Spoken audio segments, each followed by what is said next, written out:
সমালোচিত হতে গেলে যোগ্যতা লাগে বস। সমালোচনা করতে গেলে কোনো যোগ্যতা লাগে না। সমালোচিত হতে হলে তার নিজস্ব কিছু অ্যাসেট থাকতে হয়। ঝুলিতে বেশ কয়েকটা ভালো ডিগ্রি বা একটা ভালো চাকরি, আর তার সঙ্গে অন্তত একটু রূপ লাবণ্য থাকতে হয়।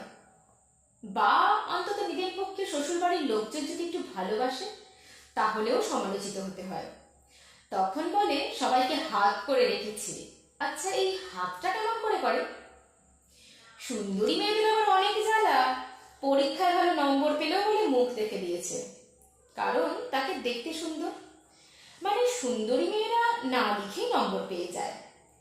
আচ্ছা, ফাঁকা খাতায় নম্বরটা কি হিসাবে দেয়? আসলে রূপ আর বুদ্ধি এই দুটো কারোর মধ্যে একসঙ্গে থাকলেই বিপদ। আবার সে যদি একটু